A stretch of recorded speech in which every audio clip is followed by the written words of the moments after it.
J'ai toujours trouvé bizarre que Billy ne fasse pas partie de notre famille nucléaire. Il n'habitait pas avec nous jusqu'à mon entrée en CP. Un matin, je me suis levée. Ma mère préparait le petit déjeuner et j'ai vu mon autre frère se bagarrer dans le jardin avec un garçon 2 fois plus grand que lui. Qu'est-ce qui se passe dehors? J'ai dit, « Maman, c'est qui le garçon avec... C'est qui? Ton frère Bill. » La première fois que je l'ai vu, mes parents m'ont dit qu'il sortait de l'hôpital. Il avait 19 ans de plus que moi et je savais qu'il avait fait le Vietnam. Alors j'ai pensé qu'il était à l'hôpital parce qu'il avait été blessé là-bas. Mais ce n'était pas la vérité. Personne n'a jamais dit pourquoi il était à l'hôpital. On n'en parlait pas. Je ne savais pas ce qu'il avait fait. Et quand il est revenu, tout le monde a changé. Tout le monde. J'étais petite, mais je l'ai remarqué. Et c'était étrange, car il y a beaucoup de choses qu'on ne m'a pas dites sur Billy, soi-disant pour me protéger. Dans ma famille, on ne parlait pas de certaines choses. Elle avait 6 ans de moins que moi, et je ne lui ai jamais dit qu'il avait fait quelque chose d'horrible. Elle ne se doutait de rien.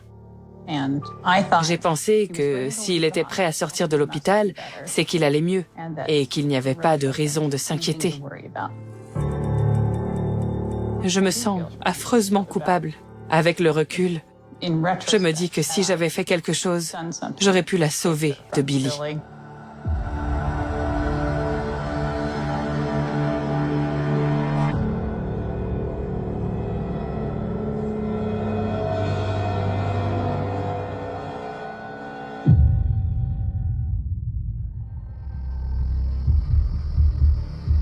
Quand il était petit, Billy faisait des siennes à l'école et à la maison.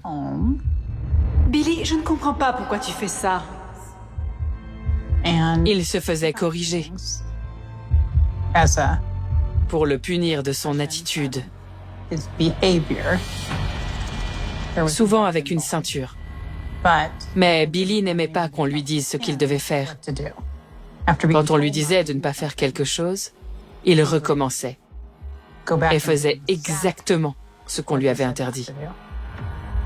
Il était têtu. Ma mère était vraiment désespérée par son comportement. Alors, elle faisait appel à la punition. Je veux que ce soit la dernière fois. Tu comprends? Elle ne comprenait pas pourquoi il continuait de faire les mêmes choix, sachant qu'il allait avoir des ennuis.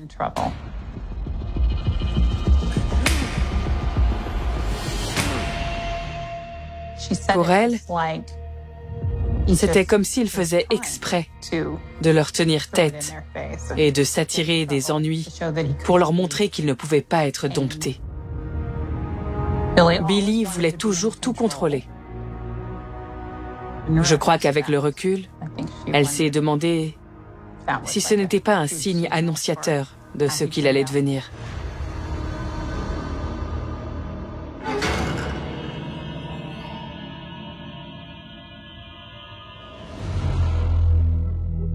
Il adorait exercer son pouvoir sur les animaux et sur moi. Quand j'étais petite et encore aujourd'hui, j'adorais les chats. J'ai toujours eu des chats et leur faire du mal était une seconde nature pour lui.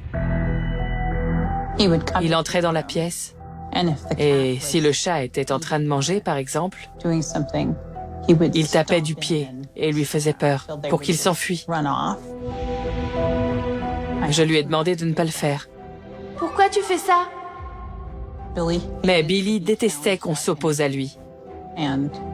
Alors, quand je l'ai fait, il s'est mis en colère et m'a crié dessus. Ferme-la! Il me racontait comment il allait faire du mal à mes animaux. Il disait, tu sais ce que j'aime faire aux chats? Les mettre dans un sac et les suspendre au-dessus du pont d'autoroute pour que les camions tapent dedans. Pourquoi tu dis ça? C'est horrible. Quand j'ai réagi en pleurant, il a rigolé.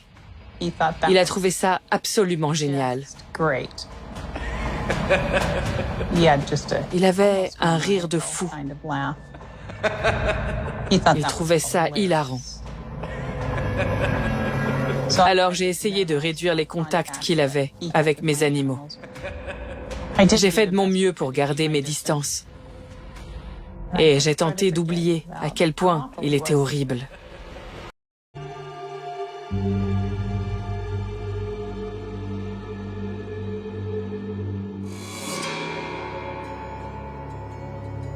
Un grand frère devrait veiller pour qu'il n'arrive rien, pour vous protéger. C'est le rôle d'un grand frère. Mais Billy n'était ni protecteur, ni affectueux.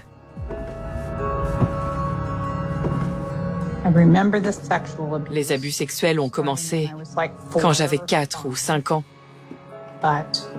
Mais ce n'est que des années plus tard que j'ai compris qu'il s'agissait en réalité d'abus sexuels. Je pensais que ce qu'il me faisait était simplement quelque chose de méchant que tous les frères faisaient à leurs sœurs. C'est dur de parler de ce qu'il m'a fait, car je ressens une certaine honte, même si je sais que je n'y étais pour rien. Comme je ne comprenais pas ce qui se passait, ça ne me paraissait pas anormal. Mais je me souviens qu'un jour, j'ai voulu en parler à ma mère et qu'il m'a répondu « Oh non, non, non. Tu ne peux pas faire ça. » J'ai demandé pourquoi. Il m'a répondu qu'elle ne comprendrait pas.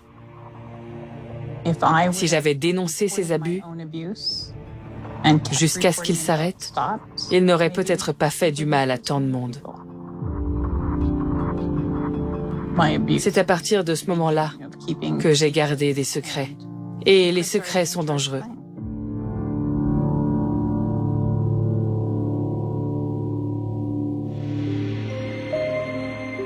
Keren a 6 ans de plus que moi et j'étais encore un bébé.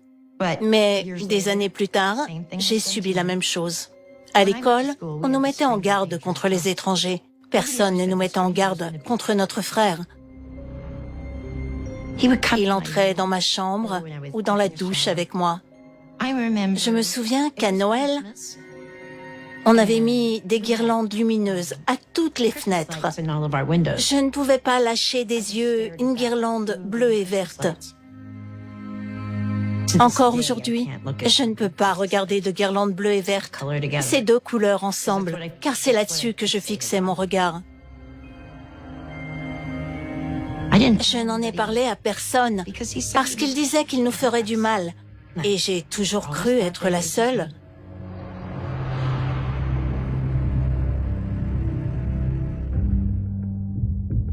Mais je n'étais pas la seule victime de Billy. Aucune de nous n'a parlé. Billy savait comment nous faire taire. Et ça a vraiment contribué au fait que Keren et moi n'ayons jamais vraiment réussi à tisser des liens. Billy ne nous encourageait pas à nous parler, ni à passer du temps ensemble. Il nous a séparés. À l'époque, je ne savais pas qu'il lui arrivait la même chose. Je m'étonne de ne pas m'en être douté, sachant que ça m'était arrivé. Je me sens coupable de ne pas avoir dénoncé ce qu'il m'a fait, car ça aurait pu la sauver. On s'est sentis coupables toutes les deux. Adultes, quand j'ai tout raconté à Keren, ça nous a rapprochés de façon un peu bizarre, car elle était la seule à pouvoir comprendre ce que j'avais vécu. Tu te souviens quand on était dans la salle de jeu de maman et que tu venais d'apprendre ce qu'il m'avait fait? Mais je ne savais pas dans quelle proportion tu étais victime. Et Je n'avais pas réussi à l'en empêcher avec moi. Alors comment je pouvais le faire pour ma sœur? Je ne crois pas que nos parents se doutaient un seul instant de ce qui pouvait se passer. La raison pour laquelle on n'a jamais rien dit, c'est parce qu'il t'aurait fait du mal. Et à moi aussi. On était peut-être naïfs de croire à ces menaces, mais il en était capable. Il n'avait honte de rien. C'est une bonne description. Oui, mais c'était aussi un menteur exceptionnel. Quand je repense aux violences que Billy nous a fait subir, au traumatisme qu'on a vécu, ça me glace jusqu'au sang. C'est horrible. Et ce n'est que la partie visible de l'iceberg.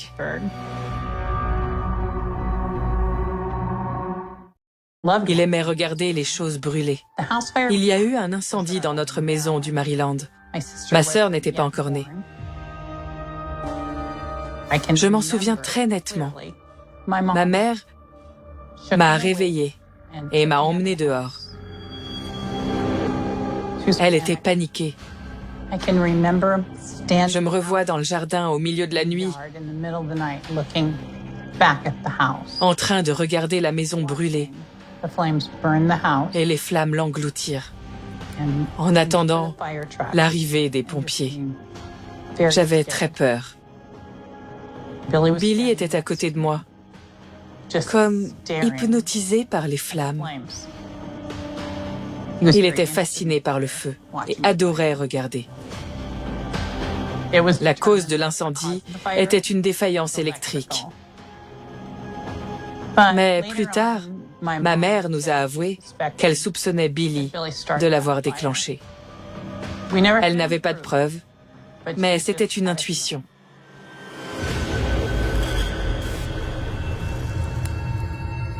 Il y a eu un certain nombre d'incendies autour de Billy. Des années plus tard, il y a eu un autre incendie dans notre quartier.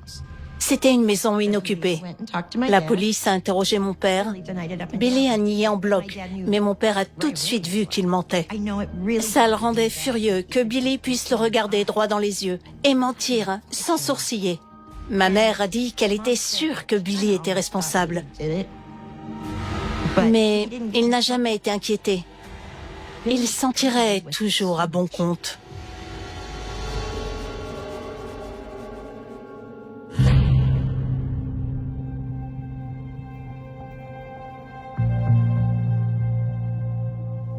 Billy a arrêté l'école à 16 ans.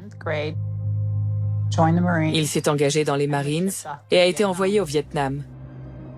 Quand il est revenu, il a rapporté des cadeaux à tout le monde. Pour moi, il avait choisi un pyjama long, en soie. Tu veux voir des photos du Vietnam? Oui. Il avait des albums photos de ses années passées là-bas. Il avait une photo d'une jolie petite fille qui portait un pyjama comme celui qu'il m'avait rapporté. Regarde-la. C'était comme s'il voulait que je remarque cette petite fille et que je me sente proche d'elle, car elle avait mon âge. Je m'entends encore lui dire « Elle est trop mignonne ». Elle était gentille. Puis il a dit « Oui, mais on a dû la tuer ». Je me suis recroquevillée. Je le revois sourire. Ça l'a amusé de me dire ça, parce que ça m'a choquée. C'était vraiment pervers. Je crois qu'il prenait plaisir à être cruel.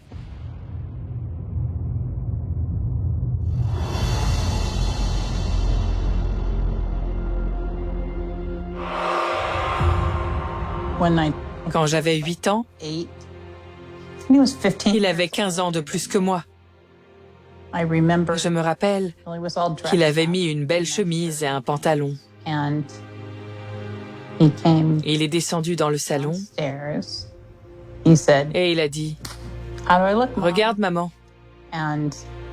Elle l'a complimenté Et il est sorti ce soir-là. Tout ce dont je me souviens ensuite, c'est d'avoir vu un homme assis à la table de la cuisine avec mon père. C'était le shérif. Il venait chercher mon frère. J'étais dans le couloir à l'entrée de la cuisine, à observer discrètement. Je me souviens de mon père assis à cette table, l'air désespéré. Il avait la tête appuyée sur ses poings. Ma mère se tenait à l'écart, en train de pleurer. Je ne savais pas ce qui s'était passé, mais j'ai deviné que c'était affreux. J'ai découvert plus tard que mon père avait demandé au shérif de venir, car apparemment, mon frère Billy lui avait avoué avoir tué une jeune fille. Mon père a appelé le shérif. Il est venu et a emmené mon frère. Je le revois passer les menottes à Billy et le faire monter dans sa voiture. Je savais que mon frère était méchant, mais à ce moment-là, j'ai compris à quel point il avait le mal en lui. Il avait violé et tué une femme. Il a été déclaré non coupable, car non responsable de ses actes. Je me souviens d'avoir entendu quelqu'un dire que la victime avait les cheveux relevés, comme une Vietnamienne, et que mon frère avait sans doute eu un flashback. Il a été envoyé en hôpital psychiatrique dans le Maryland. Il y est resté 4 ans. Peu de temps après, notre famille a décidé de déménager. Ces 4 années sans Billy, on était beaucoup mieux sans lui.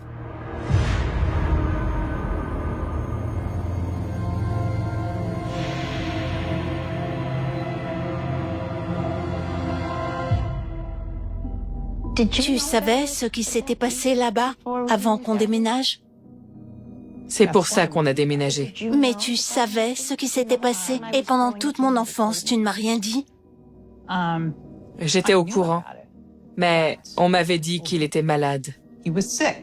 Sinon, pourquoi il serait allé à l'hôpital? Il était malade. Oui. Et il devait se soigner. On ne l'aurait jamais laissé sortir s'il n'était pas guéri.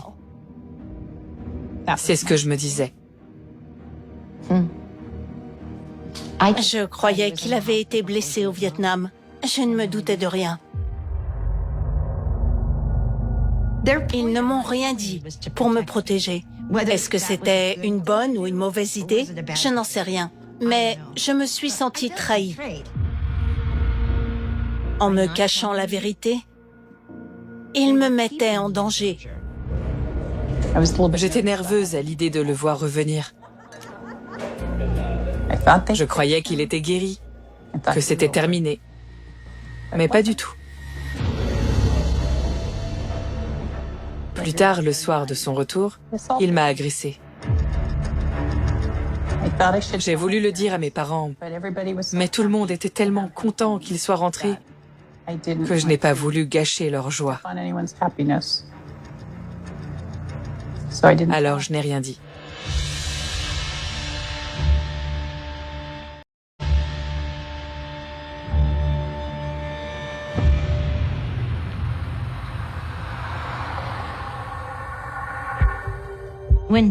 Quand Billy sortait, il cherchait constamment des proies. Il ne faisait que ça. C'était un prédateur. Il chassait. Dans les années 70, les gens faisaient du stop. Et la plupart du temps, c'était des femmes. À n'importe quel moment, quand je jouais à la poupée, par exemple, Billy débarquait, en plein milieu de la journée, et disait « Maman, j'emmène Suzy manger une glace ». Je suppliais ma mère du regard de ne pas me laisser y aller, mais elle me disait d'obéir, de ne pas le contrarier. Sauf qu'au lieu d'aller manger une glace, on prenait la voiture. Et dès qu'on voyait une autostoppeuse, Il s'arrêtait et il lui disait de monter. En nous voyant ensemble, l'autostoppeuse n'hésitait pas une seconde. Vous allez où? Bien sûr qu'elle montait dans la voiture, en voyant une petite gamine de 6 ans, avec des couettes, assise à côté d'un homme plutôt séduisant. J'étais là-bas. Avoir sa petite sœur dans la voiture était une façon de gagner leur confiance. Mais dès que l'autostoppeuse montait, il me faisait descendre. Il me mettait à l'arrière et rabattait le coffre. Il y avait un loquet de sécurité qui m'empêchait de sortir. On roulait un peu pendant que j'étais enfermée. Puis on s'arrêtait. Il mettait la musique à fond et je n'entendais rien. Il pouvait se passer n'importe quoi. Beaucoup d'autostoppeuses ont disparu à cette époque.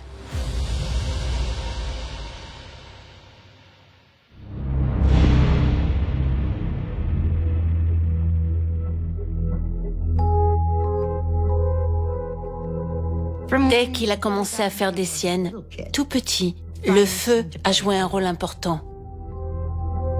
Bill a très vite compris que le feu permettait de dissimuler des choses. Un jour, on était en train de dîner quand il est arrivé. Il a dit que sa voiture avait pris feu. Mon père était furieux. Je crois que c'était la deuxième voiture qui brûlait. 2 ont pris feu. Encore? Si ma voiture venait de prendre feu, la première chose que je ferais ne serait pas de courir chez mes parents. Je pense que je commencerais par appeler la police. Il ne l'a pas fait. Il a dit que sa voiture avait eu un problème électrique et s'était enflammée. J'ai du mal à croire qu'un pick-up flambant neuf prendrait feu comme ça. Une voiture ne s'enflamme pas spontanément.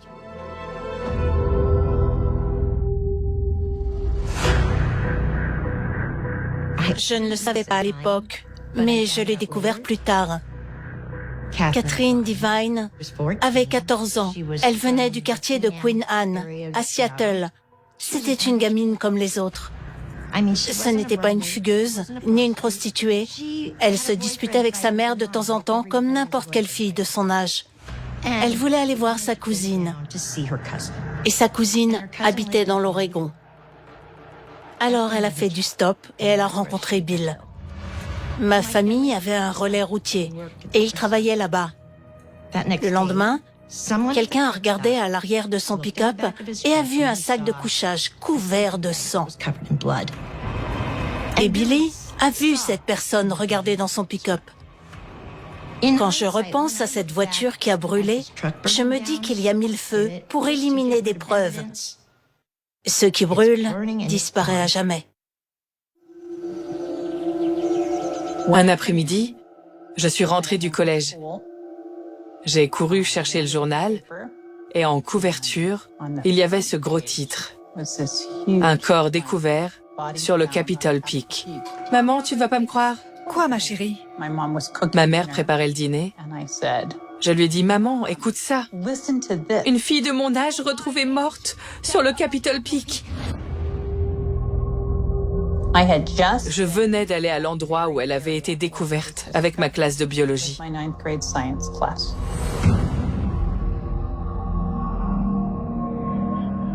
J'ai commencé à lire les détails sordides. C'est là qu'a été découvert le corps d'une jeune fille en partie dénudée. Son corps avait été abandonné dans la nature. Il y avait une photo de ses vêtements. Et d'autres informations la décrivant. Billy était là, et son attitude montrait qu'il était troublé.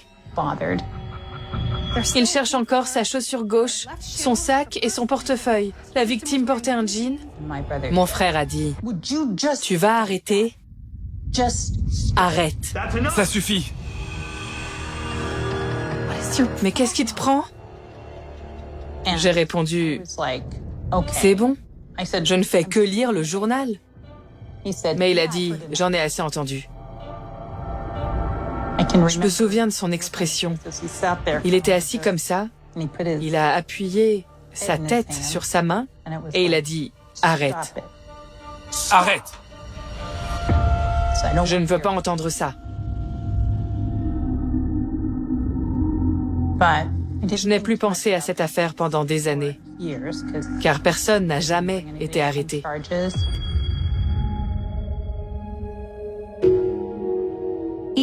La police soupçonnait Bill, mais n'avait pas de quoi l'arrêter. On n'a jamais su qui l'avait tué. C'était l'époque de Ted Bundy, et elle a été ajoutée à la liste de ses potentielles victimes. Elle correspondait au profil. On a pensé que Bundy l'avait tuée.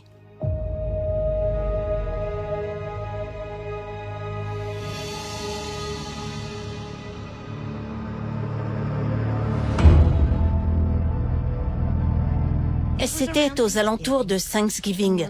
On était en train de dîner et il neigeait. C'était inhabituel là où on habitait. Celui qui avait un gros pick-up devait aider les autres. Alors, après le dîner, il a dit qu'il allait aider des gens coincés sur la route. Sauf qu'il n'avait aucune intention d'aider les femmes. Il cherchait une nouvelle proie.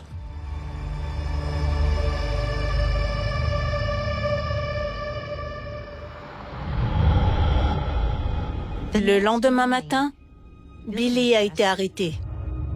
Le lendemain de Thanksgiving, je suis entrée dans la cuisine et j'ai vu ma mère en train de pleurer. Il avait violé une femme pendant qu'il faisait soi-disant sa tournée charitable. Pour une raison mystérieuse, il lui avait laissé la vie sauve. Il a été condamné pour enlèvement et viol à 48 ans de prison. Toute la famille était bouleversée. Mais pas moi. J'étais ravie.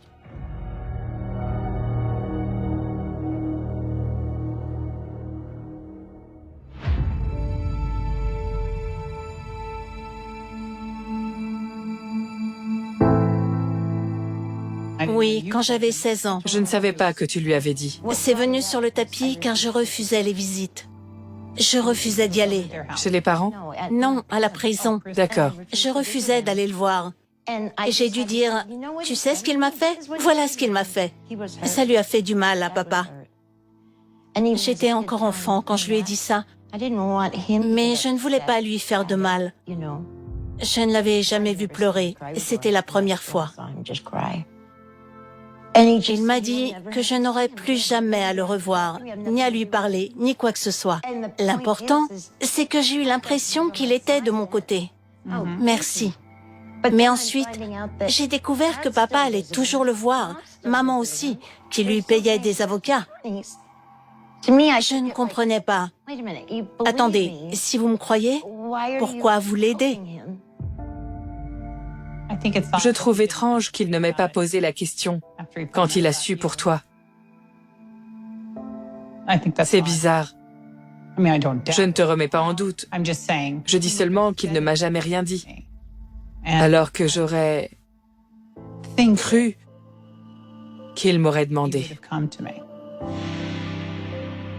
Je ne sais pas si ça te fait du mal qu'il ne t'ait rien demandé. Mais connaissant notre famille, même une fois qu'il savait pour moi, il a sans doute pensé que si tu n'avais rien dit, c'est qu'il ne s'était rien passé. C'est qu'il ne s'était rien passé.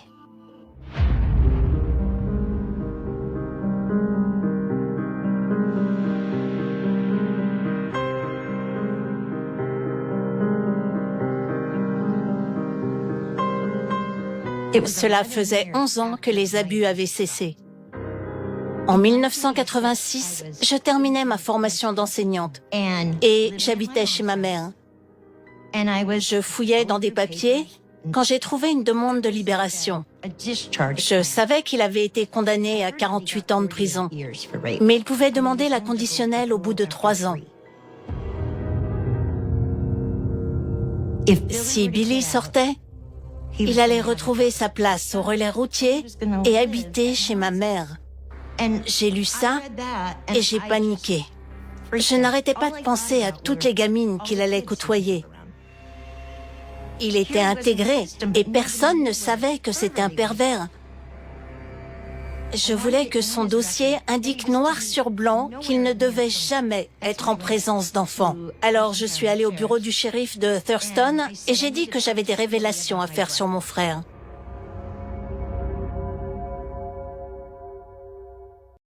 J'y suis allée pour parler de ce que j'avais subi. Mais très vite, ce n'est plus de moi qu'on parlait. Asseyez-vous, s'il vous plaît. Un enquêteur est arrivé et m'a dit « Je vais vous expliquer pourquoi votre frère m'intéresse. » Il avait une photo de Catherine Devine sur son bureau. Et il a dit « C'est ma toute première victime. Je pense que votre frère l'a tuée. Avez-vous des informations ?» Savez-vous quoi que ce soit qui puisse m'aider à résoudre cette affaire? Il avait toujours cette photo sur son bureau 28 ans plus tard. Il refusait de prendre sa retraite avant d'avoir trouvé le coupable. Il savait déjà que le corps avait été retrouvé le jour où Billy avait mis le feu à sa voiture et que juste avant, un témoin avait vu du sang, un sac de couchage et une chaussure à l'arrière de son pick-up. Quelque chose me revient. Quand j'étais petite, il m'emmenait en voiture. Il était très intéressé quand je lui ai dit que Billy se servait de moi comme appât pour prendre des femmes en stop. Ce que j'ai dit à la police a suffi pour obtenir un mandat le lendemain et obtenir l'ADN de Billy. Quand il a appelé, j'ai décroché le téléphone. Il était fou de rage. « Passe-moi maman !» Il a dit ça comme ça. « Passe-moi maman !» Pourquoi ? Qu'est-ce qui s'est passé? Je lui ai dit que j'étais allée à la police raconter ce qu'il m'avait fait. Il m'a répondu, « Tu sais ce qu'ils font ici, aux types qui ont fait ça? Ils les tuent. Voilà ce qu'ils font. » Dommage. Je vais m'assurer que tu ne sortes jamais.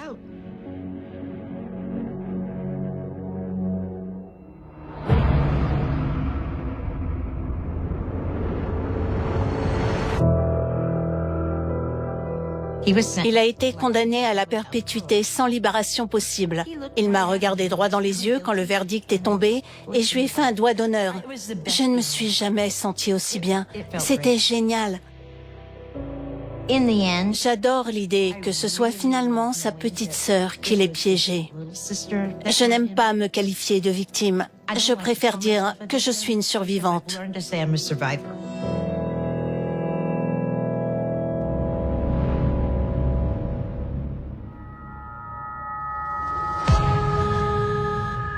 Mon autre frère m'a appelé. Salut, ça va?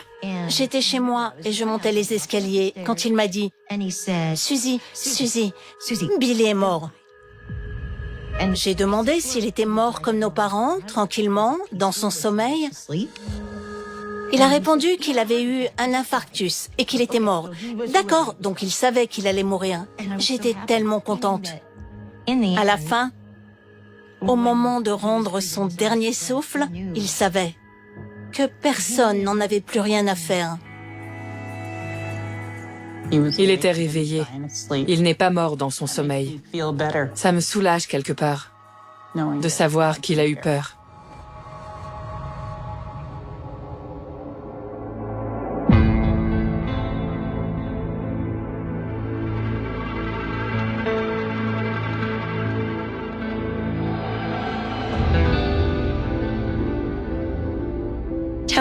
Dévoiler mon secret a sauvé des vies. C'est une certitude. Mais ça a divisé notre famille. On m'en a voulu d'avoir parlé à la police. Une grande partie de la famille ne voulait pas qu'elle parle. J'aurais aimé la soutenir plus. Mais à cette époque, il était en prison. Je ne savais pas exactement ce qu'elle dénonçait. Je ne comprenais pas à quoi ça servait. Tout ce qu'elle allait provoquer, c'était attirer encore l'attention sur nous.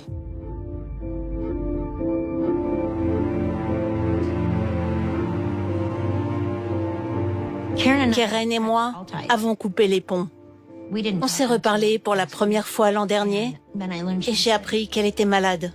Nous revoir à cette occasion nous a rapprochés. Ça nous a forcés à parler de certaines choses qu'on aurait dû évoquer il y a des années. Je n'étais pas... Je veux que ce soit clair. Je n'étais pas triste qu'il ait été dénoncé. C'est la façon dont ça a été fait. C'était une période difficile et j'aurais aimé le savoir avant. Je savais que je n'aurais aucun soutien, que tout le monde serait en colère. Maman était furieuse. Oui, mais moi, je n'aurais pas réagi comme ça. Je n'aurais pas essayé de t'en dissuader. Jamais je n'aurais fait ça.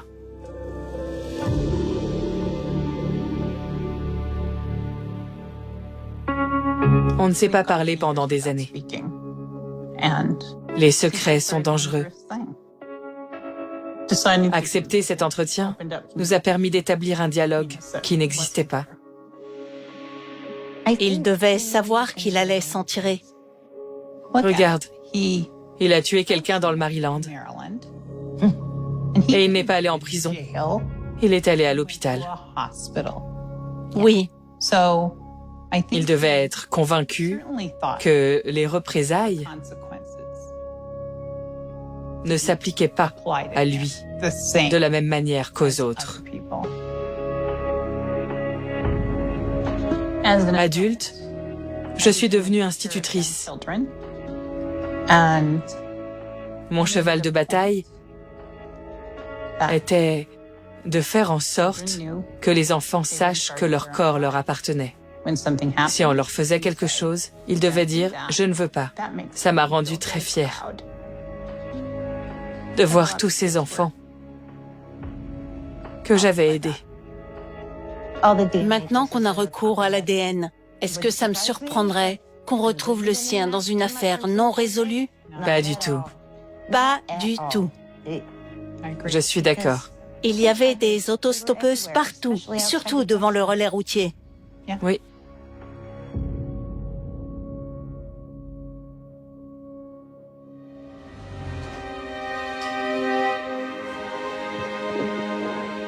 J'espère que Keren est fière de moi. Je le pense. J'ai appris des choses que j'ignorais sur elle et ce qu'elle ressentait. Je pense que Billy a fait beaucoup de dégâts dans notre famille. Nous sommes tous ses victimes à bien des niveaux. On est un peu les victimes collatérales qu'il a laissées dans son sillage. Oui. Beaucoup veulent oublier ce qu'il a fait et il ne faut pas éviter le sujet. Mais je pense que j'ai assez parlé de lui. Je voudrais vraiment faire une croix sur lui pour le restant de mes jours. J'aimerais que tout se termine sur une note positive. Je suis heureuse d'être ici avec toi. Je suis heureuse qu'on ait repris contact. Je pense que c'était important de le faire maintenant. J'étais nerveuse à l'idée de faire cette interview ensemble et en étant malade. Tout ce processus est épuisant pour moi. J'ai beaucoup réfléchi pour savoir si l'épuisement en valait la peine. Mais parfois, on doit faire quelque chose. Et pour moi, c'était ça.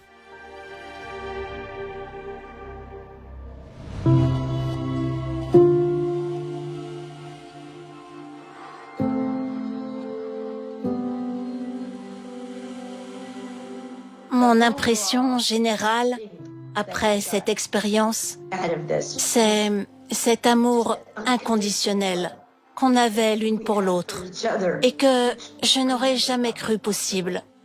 En toute sincérité, j'ai retrouvé ma sœur. C'est incroyable de voir deux sœurs que tout séparait se retrouver autour d'un objectif commun.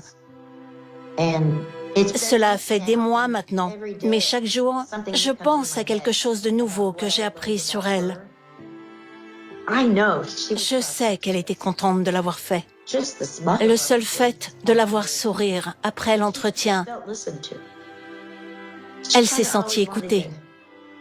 Elle a toujours aimé avoir le dernier mot. Elle a recollé tous les morceaux, raconté son histoire et lâché prise. Avec le recul, je sais que pour elle, c'était une belle façon de partir. Quand on a l'occasion de raconter une histoire susceptible d'avoir un impact, il faut le faire. Elle n'aurait pas pu le faire sans moi et je n'aurais pas pu le faire sans elle.